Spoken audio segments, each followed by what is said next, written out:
बात करते हैं लिमिट्स। तो लिमिट्स बेसिकली कैलकुलस का पार्ट है, that is in the class 12th, लेकिन यहाँ पे बेसिक मैथ्स में आपको ज़रूरत पड़ेगी, फिजिक्स वगैरह में, और जो भी आप छोटा मोटा कैलकुलस वाला पार्ट यहाँ पे आएगा मैथ्स में, उसमें ज़रूरत पड़ेगी। तो लिमिट्स का मीनिंग क्या होता है, बस थोड़ी सी चीज़ हम समझ लेते हैं कि let us take an idea कि लिमिट्स का मीनिंग क्या होता है। हमारे पास कोई भी एक फंक्शन गिवन होगा एफ ऑफ एक्स। अब ये जो एफ ऑफ एक्स है ये हमें गिवन होगा। पहली बात तो लिमिट को हम ये देख लेते हैं कि नोटेशन क्या होता है, उसका मीनिंग फिर समझते हैं। Limit x tends to some ए, इसी को हम लिमिट बोलते हैं। अब बेसिकली इसका मीनिंग यह है, इसको रीड हम ऐसे कहते हैं कि limit x tends to A F of X. इसका मीनिंग ये है कि एफ एक्स कहाँ अप्रोच कर रहा है जब एक्स ए को अप्रोच करेगा। मतलब अगर आप ऐसा देखो कि हमारे पास कोई भी ऐसी कोई चीज़ है या ऐसा कोई फंक्शन है, हम मान लेते हैं कोई भी एक नॉर्मल सा फंक्शन मान लेते हैं, लेट अस से y इक्वल टू 2x। ठीक है, अगर हम ऐसा कहें सिंपल सी बात कि अगर x किसको अप्रोच कर रहा है, 1 को अप्रोच कर रहा है।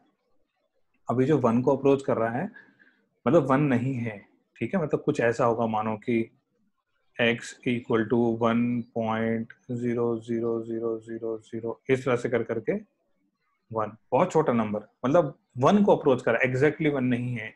या फिर ऐसा भी हो सकता है 0.9999 इस तरह से करके ये भी 1 को अप्रोच कर रहा है, ये भी वेरी क्लोज टू 1 है, ये भी वेरी क्लोज टू 1 है, पर 1 नहीं है। तो जब x 1 को अप्रोच कर रहा है तो यहाँ पे y किसको अप्रोच करेगा, y जिसको अप्रोच करेगा वो ही लिमिट हो जाएगी। जैसे कि जब आप x को 1 अप्रोच करवा रहे हो तो क्लियरली y जो है 2 को अप्रोच कर रहा है, तो जिस वैल्यू को y अप्रोच कर रहा है वही लिमिट होती है। तो बेसिकली अगर आप ऐसा लिखना चाहोगे, लिमिट x टेंड्स टू 2, 1 है यहाँ पे तो 1 लेते हैं, x टेंड्स टू 1, फंक्शन क्या है 2x, limit x tends to 1, 2x क्या हो जाएगा 2 हो जाएगा। क्यों? क्योंकि 2x 1 को अप्रोच कर रहा है, 2 को अप्रोच कर रहा है, तो जिस वैल्यू को फंक्शन अप्रोच कर रहा होता है वही उसकी लिमिट हो जाती है। एक सिंपल सा एग्जांपल, छोटा सा एग्जांपल और देखते हैं। अगर आपको ये गिवन है limit x tends to pi by 2, pi by 2 मतलब 90 डिग्री कॉस ऑफ x, ठीक है। अब यहाँ पे जब x जो है पाई बाई 2 को अप्रोच कर रहा है तो cos कहाँ अप्रोच कर रहा है, cos ऑफ पाई बाई 2, इस तरह से देखो, जब cos ऑफ x से पाई बाई 2 को अप्रोच कर रहा होगा तो क्लियरली cos x 0 को अप्रोच कर रहा है, ठीक है, क्योंकि cos पाई बाई 2 0 होता है, ठीक है, cos पाई बाई 2 0 होता है, लेकिन ये अप्रोच कर रहा है यहाँ पे, क्यों? क्योंकि x equal to pi by 2 नहीं है, x is not equal to pi by 2, क्योंकि जब x पाई बाई 2 के बराबर नहीं है तो हम कहेंगे cos x भी 0 नहीं है, 0 अप्रोच कर रहा है। तो जिस वैल्यू को अप्रोच कर रहा है वही लिमिट है। cos x 0 को अप्रोच कर रहा है तो इसकी लिमिट क्या हो जाएगी, 0 हो जाएगी। अभी तक ऐसे केसेस में हमारे पास यही आया कि हम डायरेक्टली डाल के देख रहे हैं कि क्या आने वाला है। एक छोटा सा एग्जांपल देखते हैं हम, उससे समझ में आएगा कि हम एक्चुअली क्या कहना चाह रहे हैं, उसके बाद फिर हम चीजें डिस्कस करते हैं। जैसे कि आपके पास ऐसी वैल्यू है कोई, let us see you have a function, वो फंक्शन हमने डिफाइन कर लिया कि इस तरह से, late us say this is the function. अब है क्या कहानी, ये यहाँ पे फंक्शन डिफाइन नहीं है, ठीक है, let us say this is x equal to 1 मान लेते हैं, and this line is y equal to 4 ऐसा मान लेते हैं। मतलब इस पूरी लाइन पे जो y की वैल्यू है वो 4 रहने वाली है हर पॉइंट की। अब अगर let us say this is some function f of x, तो इसी f ऑफ x की अगर बात करें, अगर हम ऐसा देखें, लिमिट x टेंड्स टू 1 पूछा जाए f ऑफ x क्या होगा, अब ध्यान से देखना इसमें। f ऑफ x का मतलब ये वाला ग्राफ, और x टेंड्स टू 1 है, 1 नहीं है, तो इसलिए पहली बात 1 पे फंक्शन ही नहीं है, हमें टेंशन लेने की कोई जरूरत नहीं है। क्यों? क्योंकि एट दैट पॉइंट हमें नहीं देखना है, x इक्वल टू 1 पे नहीं देखना है। जब x 1 की तरफ जा रहा है तब देखना है हमको। मतलब आप ऐसा सोचो कि इस वाले केस में जब x 1 अप्रोच कर रहा होगा, यहाँ पे हम गए इस तरह से, ये 1 तक पहुंचा, यहाँ से भी जा सकते हो, इस तरह से पहुंचे, जैसे यहाँ पे 1.00 बन गया तो इधर से आ रहे हैं, मतलब 0.99999 हुआ तो 1 के लेफ्ट साइड में ही 0.9999 होगा। अब जब x 1 को अप्रोच कर रहा है तो क्लियरली fx कहाँ अप्रोच कर रहा है, दिखाई दे रहा है हमको, इस पूरी लाइन पे fx 4 है, तो fx 4 को ही अप्रोच कर रहा है। 4 क्या होती है? अरे y की वैल्यू होती है, दिस इज 4, यही है 4, यही y की वैल्यू होती है, यही y इक्वल टू fx होता है, y ही 4 हो गया, fx ही 4 हो गया। तो बेसिकली सिर्फ x इक्वल टू 1 को छोड़ के हर पॉइंट पे फंक्शन की वैल्यू है 4। तो जब आप x इक्वल टू 1 अप्रोच कर रहे हो यहाँ से या यहाँ से, तो वो भी 4 को ही अप्रोच कर रही है। सिर्फ इसी पॉइंट पे फंक्शन डिफाइन नहीं है, इस फंक्शन का आप जरा सा राइट में जाओ तब वैल्यू 4 हो जाएगी, जरा सा लेफ्ट में आओ तब वैल्यू 4 हो जाएगी। इसका मतलब 1 के क्लोज में, x इक्वल टू 1 के नेबरहुड में वैल्यू फंक्शन की क्या आ रही है? 4। मतलब जब हम x 1 को अप्रोच करा रहे हैं तो वैल्यू क्या आएगी? 4 आनी चाहिए, उस 4 अप्रोच कर रही है। तो जिसको अप्रोच करता है, जिस वैल्यू को फंक्शन अप्रोच करेगा वही होगी लिमिट। हालांकि x इक्वल टू 1 पे हमें फंक्शन यहाँ पे डॉट बना हो, यहाँ पे ओपन सर्कल है, मतलब यहाँ पे फंक्शन डिफाइन, क्लोज होगा तो वो पॉइंट इंक्लूड हो जाता है। ठीक है, ये यहाँ पे क्या है? ये ओपन सर्कल है। ओपन सर्कल का मीनिंग सिर्फ इतना होता है, वो पॉइंट है नहीं, वो कर्व में पॉइंट नहीं है। तो अब यहाँ पे इस चीज को देख के थोड़ा सा समझो, अगर इसमें कोई डाउट आ रहा है तो पूछो। अब ये जरूरी नहीं है कि हर बार हमको इसी तरह से देखना पड़े कि एक्स यहाँ अप्रोच कर रहा है तो बहुत आसानी से हमको पता चल जाए कि वाई कहाँ अप्रोच कर रहा है। ऐसा हर बार जरूरी नहीं होगा। एक सिंपल सा एग्जांपल लेते हैं कि अगर मान लो हमारे पास कुछ ऐसा हो जाए कि वी हैव दिस क्वेश्चन कि लिमिट निकालनी है हमको, we have limit x tends to 0 x by sine X, इस तरह की चीज हमारे पास। अब यहाँ पे अगर आप ऐसा देखोगे कि जब x 0 को अप्रोच कर रहा है तो ये तो 0 को अप्रोच करेगा, साइन x भी 0 को अप्रोच करेगा क्योंकि साइन 0 0 होता है। ठीक है, अब क्या करें इसमें? ये तो 0 हो गया ऊपर भी और नीचे भी 0 हो गया। अब इसकी लिमिट हम कैसे निकालेंगे? हम बहुत आसानी से इसको निकाल लेंगे। एक सिंपल सा छोटा सा रूल है, ठीक है, उसको हम बोलते हैं लॉपिटल रूल। एल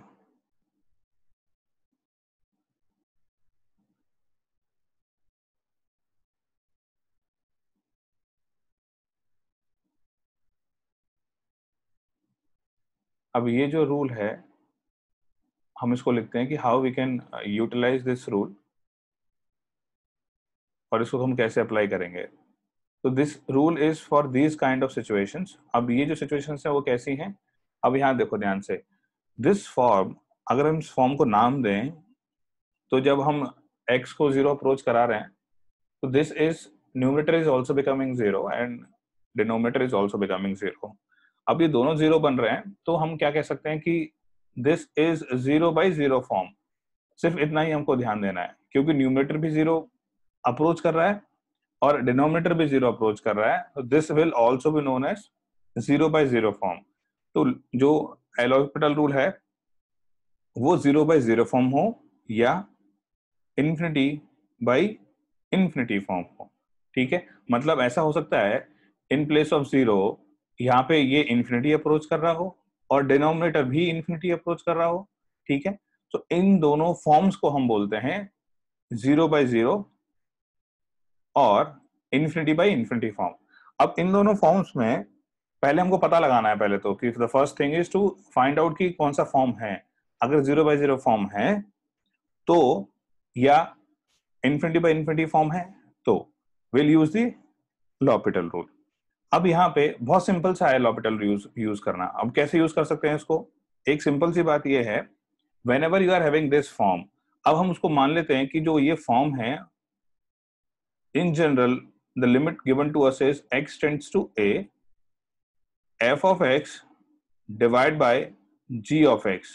ठीक है, जब x a को अप्रोच कर रहा होगा तो बेसिकली, और इसको लिखना चाहेंगे हम लिख सकते हैं as x tends to a,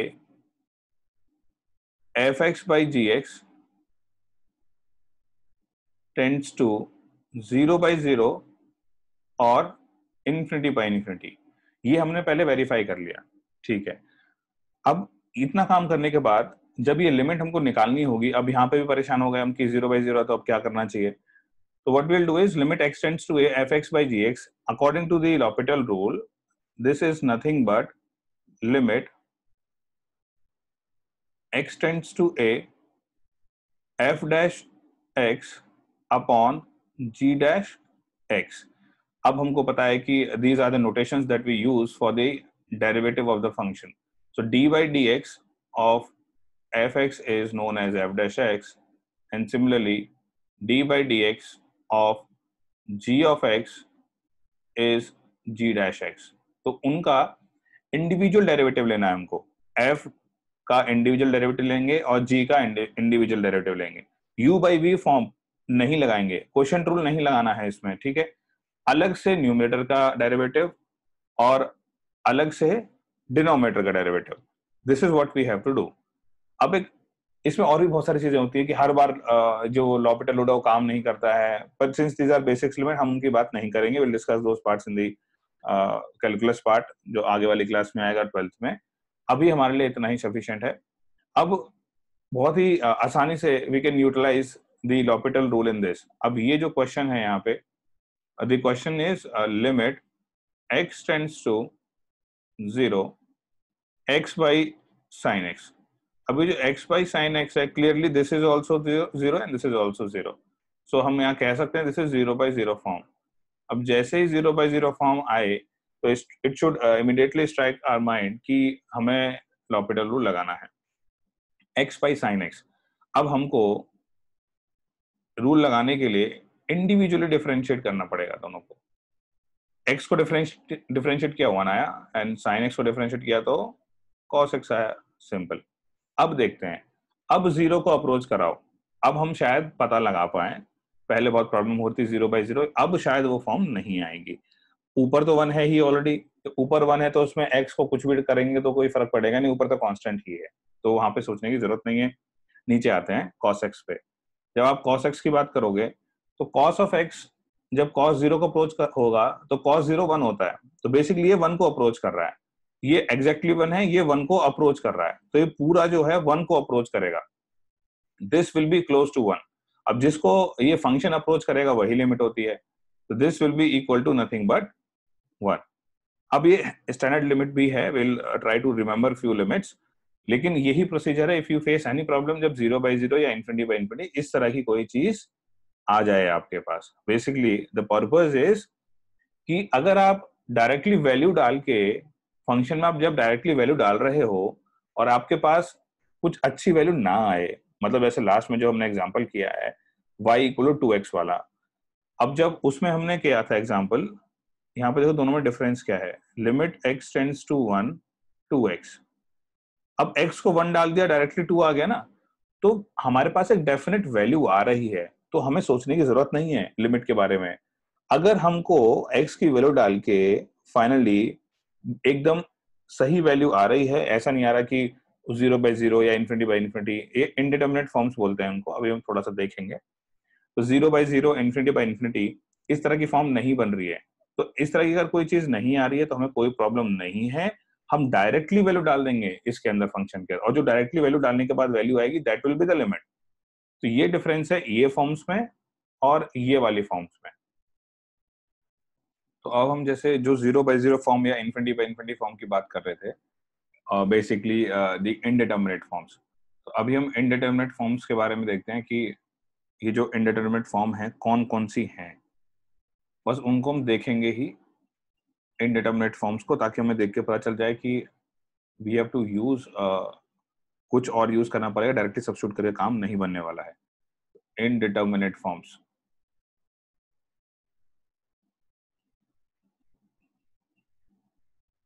और हमारे पास यहाँ पे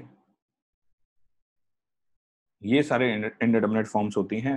पहले हमने देख लिया 0/0, उसके बाद infinity by infinity, after that infinity minus infinity, then 0 into infinity, एक और होता है 0 की power 0, 1 raised to the power infinity and infinity raised to the power 0।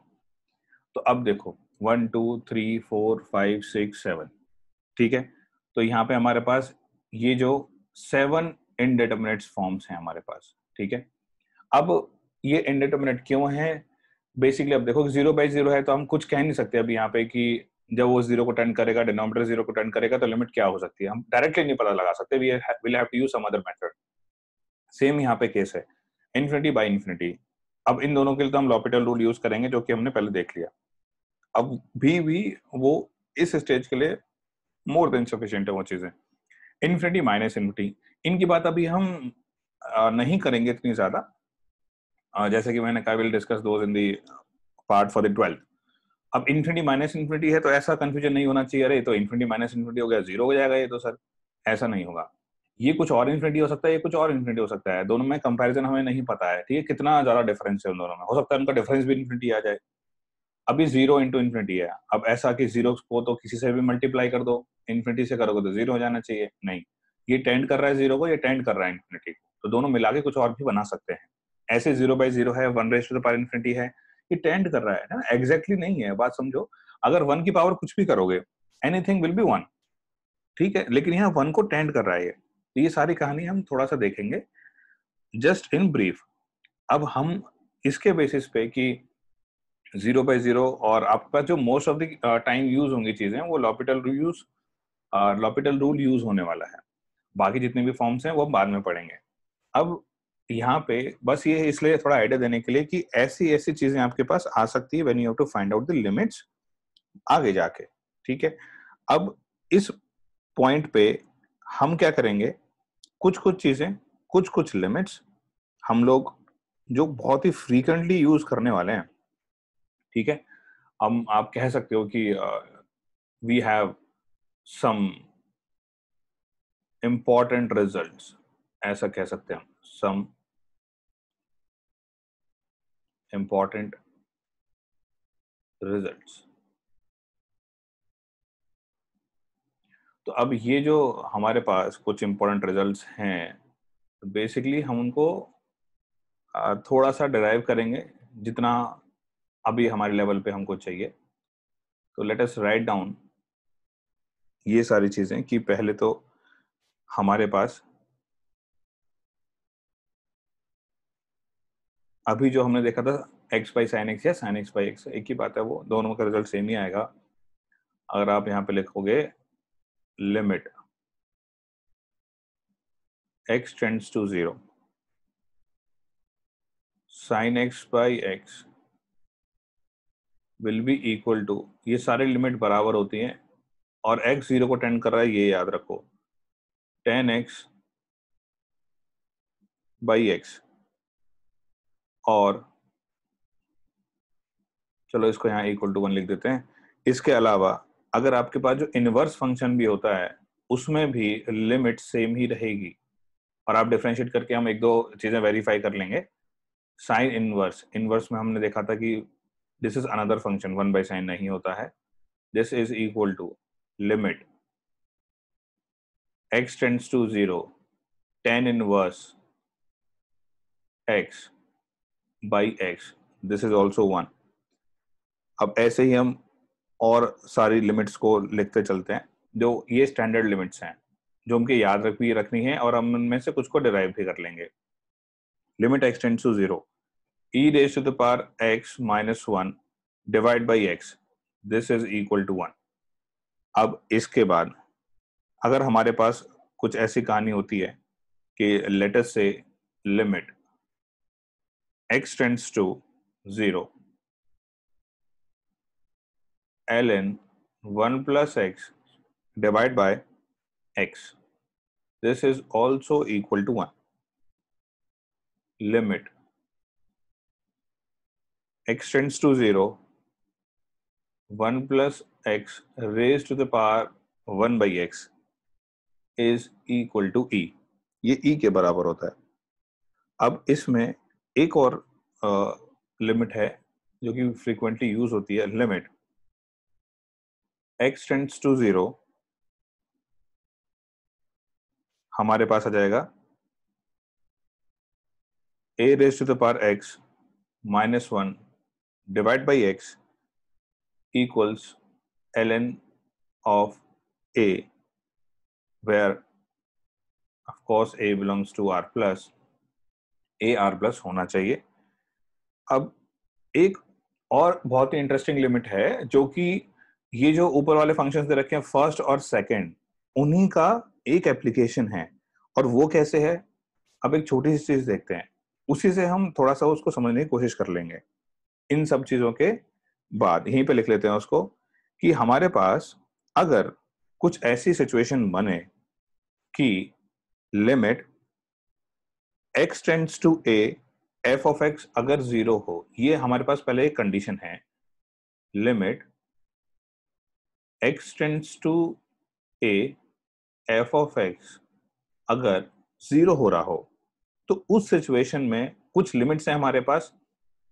ये तो हमारे पास एक छोटी सी हेडिंग हो गई कि limit x tends to a f x 0 हो, तो limit x tends to a sin of f of x divided by f of x will be same as limit x tends to a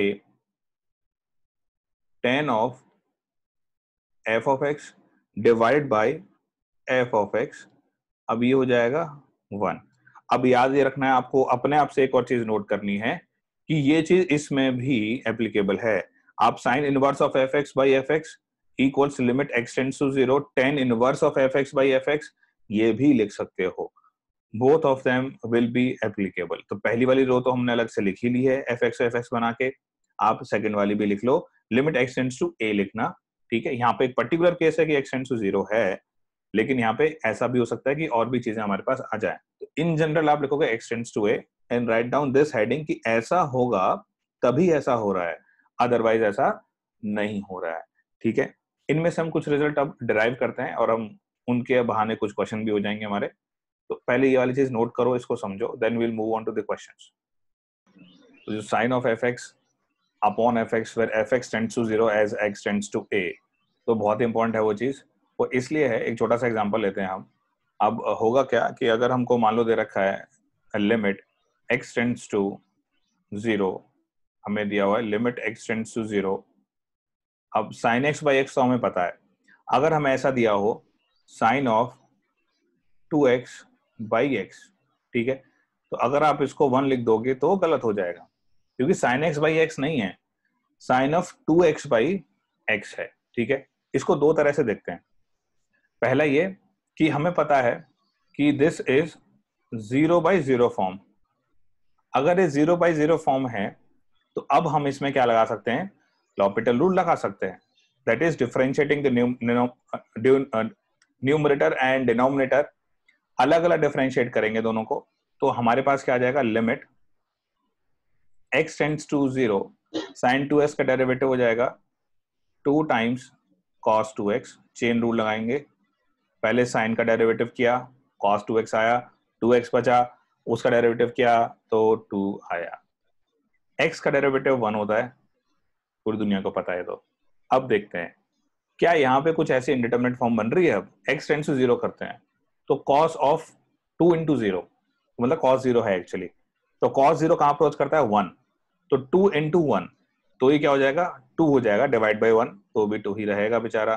तो this will be equal to 2, ये हो जाएगा 2. अब हमने l'Hopital rule लगाया और यहां से हमारे पास आंसर आ गया 2. ठीक है, अब हम वो चीज अप्लाई करते हैं sine of f x by f x वाली। अब उसमें देखो, उसको कन्वर्ट करने के लिए अब क्लियरली हमारे पास साइन ऑफ एफ एक्स में एफ एक्स की जगह क्या आ रहा है, 2x आ रहा है।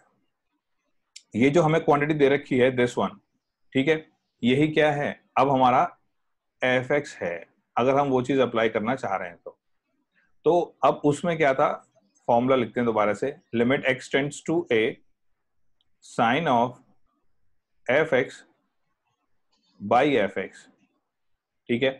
कंडीशन क्या थी, जब x टेंड्स टू a हो तो लिमिट क्या होनी चाहिए, एफ एक्स की 0 होनी चाहिए। मतलब अब लेकिन हमारे पास a की जगह यहां क्या है, 0 है, तो हम 0 करेंगे। तो limit x tends to 0 f of x मतलब 2x, हाँ जी 0 है, बिल्कुल सही है।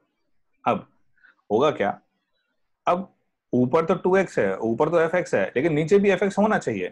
तो बेसिकली आप इस लिमिट को इस तरह से लिखोगे तो वो पर्पस फुलफिल हो जाएगा। लिमिट x टेंड्स टू 0, यहां तो आपके पास आ गया साइन 2x, पर नीचे भी तो fx होना चाहिए। ऊपर साइन ऑफ fx है, नीचे भी fx होना चाहिए। अब क्योंकि आपने नीचे 2 से मल्टीप्लाई किया है तो ऊपर भी आपको 2 से मल्टीप्लाई करना पड़ेगा, ठीक है। अब यहाँ पे ये जो पोर्शन होगा दिस वन, यहाँ पे साइन 2x बाई 2x, तो अब ये बन गया है sine of f x divide by f x. Limit x tends to 0, अब यहाँ पे एफ एक्स 0 को अप्रोच कर रहा है, तो this is the exact situation जो हमने लास्ट वाले पार्ट में पढ़ी थी। अब ये जो पोर्शन होगा इसकी लिमिट हो जाएगी 1। 2 तो कांस्टेंट है तो उसको हम नहीं छेड़ेंगे, क्योंकि लिमिट तो वेरिएबल में ही अप्लाई कर पाओगे, कांस्टेंट को चेंज हम कर ही नहीं सकते हैं। तो this will be 2 into 1 which will be equal to 2। तो यहां से भी 2 आ रहा है और यहां से भी 2 आ रहा है, तो दोनों ही कंसेप्चुअल मेथड से हमारे पास आंसर क्या आ रहा है, आंसर आएगा 2। अब यही चीज है और यही चीज इंपॉर्टेंट है हमको, ये सब चीजों को जो sign of f x by f x था। अब इसमें तो कंफ्यूजन नहीं होना चाहिए, क्यों नहीं होना चाहिए, एक एक छोटा सा एग्जाम्पल हम देख लेते हैं। अब इस एग्जाम्पल को और जो अभी हम एग्जाम्पल देख रहे हैं, दोनों एग्जाम्पल से हम कुछ चीजें कंक्लूड करेंगे कि कैसे हम इस चीज को यूटिलाइज कर सकते हैं। तो एक क्वेश्चन हो गया ये, and let us try to solve another question. Limit x tends to 0 sine of x square divide by x। अब इसमें भी simply sine of f x है तो एफ एक्स एक्स स्क्वायर है, तो हमको क्या होना चाहिए, यहाँ पे नीचे एक्स स्क्वायर आना चाहिए, तो ऊपर एक एक्स से मल्टीप्लाई करना पड़ेगा हमको, ठीक है। अब सिंपल सी बात क्या हो जाएगी, ये sine of x square by x square, यहाँ पे ये हो जाएगा 1, because sine of f x by f x क्या है, 0 को टेंड कर रहा है, ये हमें दिखाने की जरूरत नहीं है, बहुत आसानी से दिखाई दे ही रहा है। When x tends to 0 x square भी 0 को ही टेंड करेगा, तो दिस विल बिकम 1। लेकिन अभी भी यहाँ पे x मौजूद है, तो जब x टेंड टू 0 होगा तो ये तो बेचारा 0 हो जाएगा, सिंपल सी बात है, पर ये 1 हो रहा है, तो 1 into 0 which will be equal to 0। अब हमने यहाँ पे बहुत डिटेल में वो सब चीजें अभी नहीं की कि अलजेब्रा ऑफ लिमिट्स के बारे में, कि अगर मान लो, पर उसको हम थोड़ा सा यहाँ पे देख लेते हैं to avoid this any confusion, कि limit x tends to a अगर है f x into g x, ठीक है। तो एक चीज ये है कि हम ये बोलेंगे कि if limit x tends to a f x and limit x tends to a g x exist, ठीक है। अब देखो, हमेशा लिमिट एग्जिस्ट करे या ना करे ऐसा कोई जरूरी नहीं है, हम इसके बहुत ज्यादा डिटेल में नहीं जाएंगे, बस ये इसलिए बताने के लिए इस पॉइंट ऑफ टाइम पे कि ऐसा भी कुछ होता है, बस इतना, क्योंकि अगर आप आगे पढ़ोगे तो आपको नया ना लगे, सिर्फ इतना ही। अब लिमिट अगर ये अलग अलग हैं, एग्जिस्ट कर रहे हैं, तो इसकी लिमिट को हम ऐसा लिख सकते हैं कि this limit x tends to a f x into g x, इसको हम लिख सकते हैं limit x tends to a f x, और दूसरे वाले की अलग से लिमिट निकाल लेंगे और उसमें मल्टीप्लाई कर देंगे। Limit x tends to a g of x, जो कि हमने इनडायरेक्टली यहाँ पे काम किया। Sine of x square by x square, इसकी लिमिट हमें पता है अलग से होगी, 1 आ रही है, एग्जिस्ट कर रही है मतलब कुछ फाइनाइट वैल्यू यहाँ पे आ रही है, तो आ रही है 1 आ रही है, बिल्कुल सही। अब इसकी अलग से लिमिट क्या हो जाएगी, x की limit x tends to 0, x 0 होता है, उसके अलग से लिख ली, दोनों को मल्टीप्लाई कर लिया। अब वो सवाल आएगा कि अच्छा एग्जिस्ट नहीं कर रही होगी तो हम क्या करेंगे, एग्जिस्ट करना ना करना क्या होता है, इसमें हमको नहीं जाना है, सिर्फ ये टर्म आप याद रखो, ताकि आपको जब हम आगे चीजें करेंगे तब उसमें चीजें एक्सप्लेन होंगी अगेन 12th क्लास में। ठीक है, अभी भी हम इस मोमेंट पे this is more than enough basic maths के लिए जो क्लास 11th में हम कर रहे हैं, तो हम ये सब चीजें यूज कर सकते हैं। इसका एक छोटा सा और एग्जांपल हम देखते हैं कि how we can utilise this. ठीक है, लिमिट बाय फैक्टराइजेशन में हम सिंपल सा ये है कि फैक्टर्स बना के will try to find out कि कुछ चीजें टर्म्स कैंसिल आउट करके देन विल सी कि लिमिट क्या होने चाहिए, जो हमको टर्म्स प्रॉब्लम क्रिएट कर रहे हैं, will eliminate those terms by factorising and cancelling them out. इसमें बहुत ही छोटा सा एग्जांपल अगर हम टू स्टार्ट विद एक बहुत ही सिंपल सा अगर एग्जांपल लें, let us say we have to find out limit x tends to 1 और आपके पास है x square minus x minus 1। ठीक है, now we are not using the l'Hopital rule for a while, तो x square minus x, 1 minus 1 0 हो गया, 1 minus 1 0 हो गया। Now this is clearly 0 by 0 form. अभी 0 बाय 0 फॉर्म है, एक तरीका है ही कि हम l'Hopital रूल यूज कर सकते हैं और बहुत आसानी से इसकी लिमिट निकाल सकते हैं।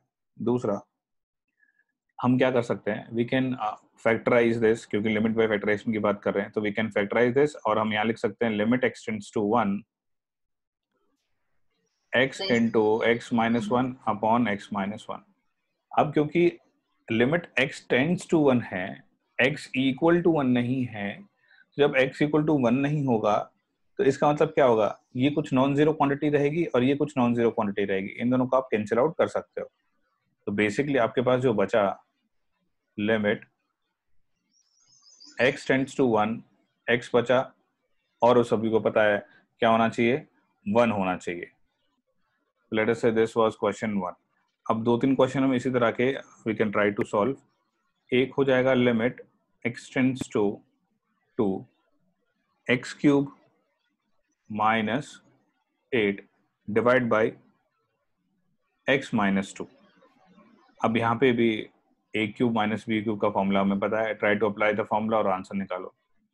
तो यहाँ पे हम डायरेक्टली लगा देंगे formula, limit x tends to 2।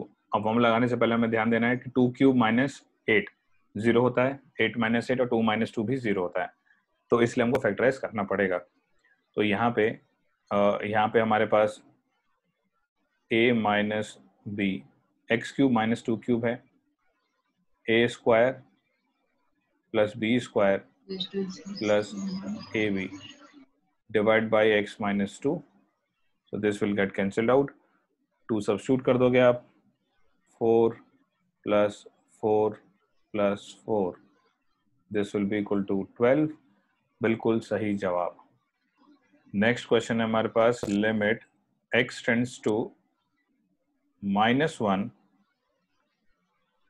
2x cube 2x square minus x minus 3 divide by x plus 1। तो पहले वेरीफाई करेंगे कि 0 बाई 0 है या नहीं, उसके बाद हम फैक्टराइज करेंगे। तो यहाँ पे लिमिट x टेंड्स टू, चलो लिमिट की बात करेंगे थोड़ी देर में, इसमें यहाँ पे फैक्टर्स बहुत आसानी से लिख सकते हो आप। पहले 2x square minus 3x plus x minus 3।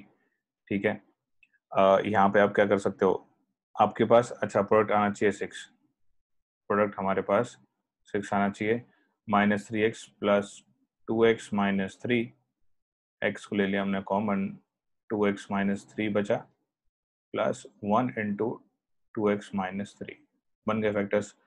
Limit x tends to -1 x plus 1 into 2x minus 3 divide by x plus 1। पहले हमको x इक्वल टू -1 पे चेक करना पड़ेगा, ये भी 0 हो रहा है और ये भी 0 हो रहा है, दोनों ही 0 हो रहे हैं। 2 प्लस 1 3, 3 माइनस 3 0, ठीक है, इसलिए हम ये चीज करेंगे. This will get cancelled out.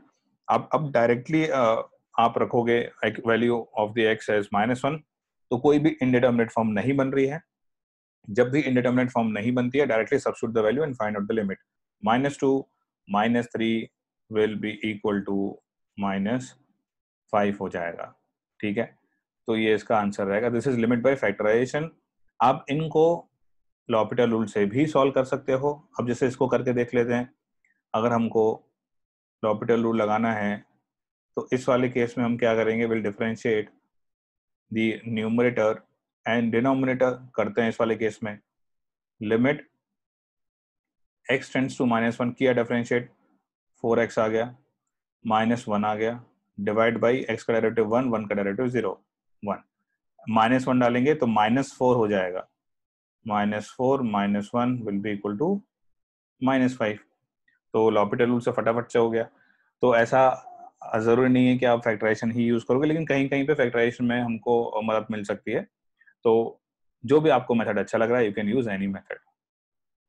Let us try to discuss one another aspect of limits, which is limit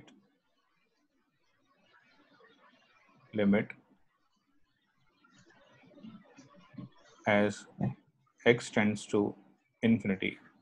अगर x infinity अप्रोच कर रहा है, या ऐसे सिचुएशंस में हमारे पास लिमिट क्या होनी चाहिए. If we have any question, हम उसको क्वेश्चन की हेल्प से समझने की कोशिश करते हैं. Let us say we have been given limit x tends to infinity, ठीक है जी. 2x² plus x plus 4 divide by we have 4x² plus 2. अब इसमें limit x tends to infinity हमको निकालना है कि जब x इंफिनिटी को अप्रोच कर रहा हो तब हम क्या करेंगे. अब इसमें भी again we have two methods, क्योंकि आप अगर ध्यान से देखोगे, this will be infinity by infinity. यहाँ पे लिमिट इंफिनिटी डाली x को तो बेचारा इंफिनिटी बन जाएगा, नीचे भी इंफिनिटी बन जाएगा, इंफिनिटी का स्क्वायर और बड़ा इंफिनिटी हो जाएगा. तो ऐसे सिचुएशन में एक चीज बहुत ही सिंपल और क्लियर है कि हम ये कह सकते हैं कि यहाँ पे ये इंफिनिटी बाय इंफिनिटी फॉर्म बन रही है. We can use the l'Hopital rule again with the same logic जो हमने l'Hopital रूल की डेफिनेशन में पढ़ा था. इसके अलावा there is another method which is very very important. वो ये रहेगा कि जब ये इंफिनिटी को टेंड कर रहा है, कभी भी आपके पास ऐसी सिचुएशन हो, तो जो आपके पास हाईएस्ट पावर है उससे आप डिवाइड कर लो. कि जैसे आपके पास हाईएस्ट पावर यहाँ पे आ जाएगी x², तो you can write this limit as, ये आप हर बार करोगे और हर लिमिट में ऐसा यूज होने वाला है. x टेंड्स टू इंफिनिटी 2 यहाँ पे हो जाएगा 2 प्लस डिवाइड बाई x² किया आपने 1/x प्लस 4/x². अब यहाँ पे हो जाएगा 4 प्लस 2/x². अगर आप ध्यान से देखोगे, यहाँ पे देखो 1/x आ रहा है, मतलब 1/infinity की फॉर्म आ रही है. 1/infinity का मतलब ये हुआ कि एक कोई फाइनाइट क्वांटिटी है, उसको आप इनफाइनाइट क्वांटिटी से डिवाइड कर रहे हो, तो ये तो 0 हो जाएगा, क्योंकि नीचे बहुत ही बड़ी क्वांटिटी है, इन्फिनिटी है. तो constant upon any infinity will be 0. अब यहाँ पे तो इंफिनिटी स्क्वायर है, ये तो और 0 होगा जाके. और सेम कहानी यहाँ पे बन रही है. एनी कांस्टेंट अपॉन इंफिनिटी हमेशा 0 को टेंड करेगा. तो यहाँ पे this limit will be equal to, अब कांस्टेंट ही बचा हमारे पास, लिमिट हमने अप्लाई कर दी, तो this will be 2/4 which will be equal to half. ठीक है. This is the way by which we can find out apart from the l'Hopital rule कि limit x tends to infinity जब हो रही हो. तो यहाँ पे जब हम l'Hopital रूल अप्लाई करेंगे तो वही बहुत सिंपल सा इंफिनिटी बाय इंफिनिटी फॉर्म है, कर दो डिफरेंशिएट. तो इसमें इतना ज़्यादा हमको सोचना ही नहीं है, क्योंकि कहीं भी आपके पास काफ़ी जगह l'Hopital रूल बहुत आसानी से क्वेश्चंस को कर देगा. डिफरेंशिएट किया, क्या आया, 4x plus 1 divide by 8x plus 0, ये आया. दोबारा इन्फिनिटी बाय इन्फिनिटी फॉर्म बनी, क्योंकि 4 इंटू इन्फिनिटी है, इन्फिनिटी हो जाएगा, प्लस 1 करोगे तो इन्फिनिटी रहेगा. यहाँ पे भी 8 इंटू इन्फिनिटी, ये भी इन्फिनिटी बन रहा है. तो आप या तो अब डिवाइड कर सकते हो x से, नहीं करना है, अगर दोबारा ये l'Hopital रूल लगाना है तो यू कैन अगेन से कि limit x tends to infinity, दोबारा डिफरेंशिएट कर दो, 4 बचा 8 बचा, which is equal to -half.